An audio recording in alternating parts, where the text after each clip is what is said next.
Today I'm going to be making a video showing you some fruit and vegetables I'm going to be sowing during the month of February. The procedure I'm going to be following is to grow them in the tops of these windowsill propagators, which will act as a saucer so that when I water them the water does not go everywhere. Now what I've got in them is some cell trays here and some pots here, and I filled up the cell trays and pots with multi-purpose compost. I pushed it down nice and firm so that the seeds have a good base to germinate from, and the subsequent seedlings will thank you for the nice firm base in which to grow from.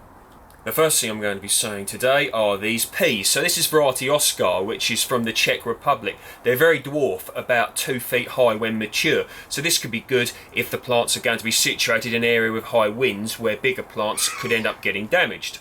Now, dwarf varieties of peas can be more self-supporting than larger varieties, so this could be good if one wishes to take on a more low-maintenance approach to pea growing.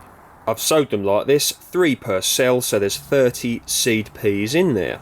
Push them down nice and firm into the already firm compost, and then place another layer of multi-purpose compost on top. Here's another pea for you, Champion of England tall climbing pea. So these are said to get to about 8 to 10 feet high, so that's about 2.4 to 3 metres if given the necessary supports. So quite an interesting one. Now the industry has generally moved away from growing taller varieties of pea commercially because it makes harder work to harvest, etc. But if you're growing them in your garden or in your allotment, why not have a go at some tall ones as well? Now I like to germinate my peas in cell trays like this because if you plant them in the ground, quite often birds or mice, if they're not protected, are quite happy to eat your shoots, and that can be very frustrating. So this way you're increasing your chances of getting a more reliable germination and survival rate in the early stages of the plant's life. Cucumber variety Marketmore. From the year 1968, they're a US variety. Really lovely cucumber to grow. They get to about 8 inches long, which is about 20 centimetres. You can grow them under cover in a polytunnel or greenhouse. You can also grow them outside.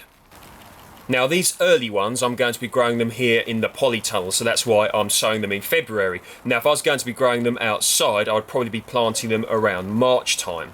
Under optimal conditions, one could expect the vines to get to about 3 metres long, which is about 9 feet. Very nice tasting, very juicy, and if you keep picking the cucumbers, the plant will keep producing during the growing season. Now I have heard people say that prickly cucumbers have thick skin, and yes, if you let them get quite old, so to speak, yes, they indeed can get, but if you pick them young, nice and juicy, you can eat them with the skin as well. But if one has got a little bit bigger than you would ideally like, you could maybe cut the skin off and still eat the inside. Planted like so, laid horizontally, a layer of multi-purpose compost placed on the top. Leeks, variety Lyon 2 Prizetaker. I could be harvesting these as early as September with these early sowings. I like to take an informal approach to growing leeks, so what I'm going to do here is just loosely scatter a few in here like that. Multi-purpose compost on top. Now a great way to grow leeks is in cell trays such as this, and put your multi-purpose compost in, push it down nice and firm, and put about 3 seeds in each one. You can put 1 in, you can put as much as up to 4 in. In fact, you could put in as many as you wish, but 3 can be a good amount because what you then end up with is some smaller leeks but more of them than if you just put 1 in. And then later in the season you can transplant this into the open ground and get leeks that way. It's quite a good fun thing to do. I absolutely love this one. This is Komatsuna, Japanese green. It's from Japan and Korea, and you use it like chard or kale. Fully hardy here in the UK and lovely tasting. I have some seedlings here that I sowed a few weeks ago. I've been quite liberal with the sprinkling of the seeds there, and I'm going to put a layer of multi-purpose compost over the top of them. Komatsuna is related to turnips and pak choi, and it comes into cropping, I've found, relatively quickly, within about a month during the peak of the season, if you will. So what you can do is get a load started off early now. These won't come into cropping within a month, but when the ground warms up out here, I can then transplant them out into here, and then I can sow more seeds which will then come into cropping quicker, and you can keep having subsequent crops of Komatsuna as the season progresses. And as I stated earlier, fully hardy, and you can have Komatsuna throughout the whole of the winter as well. So one of the best crops I've found to grow. Tomatoes, gardener's delight. These are one of my favourites. They're a very well known variety of tomato. Really sweet, lovely taste. So I would say that if you're going to be planting these outside, to leave it a little bit before you sow them, maybe until about March. But I'm going to be growing some here in this polytunnel, so I'm going to be sowing some today.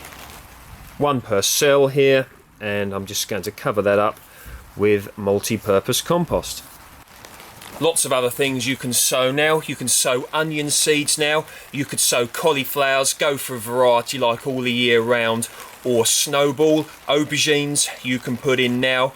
You can also put in peppers and chilies. Now, I would generally not advise anyone to try and germinate anything outside at this time of year. I would always advise a warm windowsill. Now, I don't use any grow lamps, grow lights, or anything like that, because I like to keep my approach relatively simple. But I do know that people out there do use them to very good effect. So you could always look into that as an option. But everything you've seen me grow over recent years, I've never used grow lights, heat lamps, heat pads, anything like that. It's basically all been done in as natural way as is relatively possible, using things like windowsills for microclimates and other microclimates such as polytunnels, mini greenhouses and cold frames.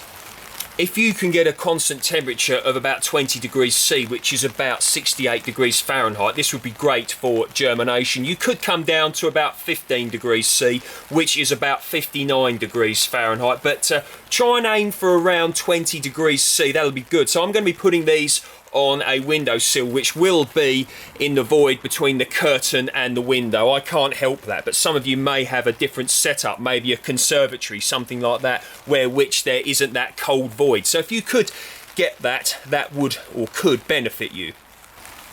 Regarding caring for what I've sown today, I'm going to water them when I take them in, and then probably a few days later. So I'm going to water them about once or twice a week. You don't want them over sodden with water. We'll talk a little bit about damping off, which can occur in wet and cool conditions with low light levels. So the days are still relatively short and it is still relatively cold, so the plants are not actually growing that much here, and this means they're not using up as much water, so the water is staying in the growing medium. Now this is probably a little bit damp here for my liking.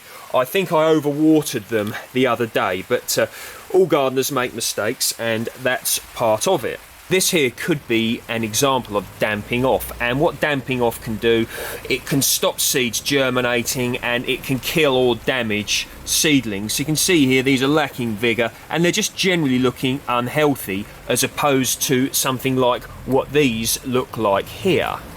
So to avoid damping off, you want to have some nice good air circulation. So in the polytunnel here, I have vents that you could see there so that the air can move in, and what you don't want is overly damp conditions. So when you water, a good thing to do is to water from underneath, which I'm not actually doing here, but what I could do is have like one of them trays such as this underneath my seedlings here and water from below, and then that way be less likely to get these damp conditions here.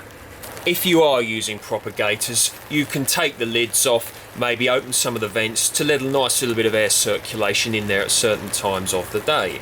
If you are going to be watering from above, a spray can such as this could be useful, because it'd be much harder to oversaturate the growing medium with this than it would be, say, with a watering can.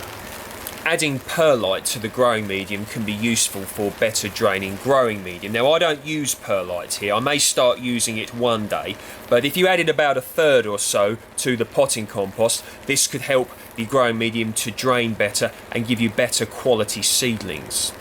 A few tips for you. One thing I like to do is to plant my seeds into compost that's not too cold. So for example, if it is quite cold on the day in which you're going to be doing your sowing, what you can do is put the compost into a bucket and put it a safe distance away from a radiator in order to warm it up a little bit, and then do your planting. With regards to watering, I don't like to water seeds with water that is too cold, so you could once again do the same with that. A lot of this comes from some of the more exotic things I grow, such as melons. Now, another tip I like to use is to leave some of my containers that I'm going to be planting into in water. That way you can remove snail and slug seeds. Using a bucket of water like this, I like to swish my pots around in it like this, my containers. That way you can remove any slugs or snails or any slug or snail seeds. It can also be very useful to look around your pots, under the lips, etc., in them, underneath them, to see if there's any slugs or snails hiding in them, because you don't want to leave them on there, because you don't want to take slugs and snails into your house. And also, even if you were germinating out here, you don't want to leave them on because they could eat your subsequent seedlings.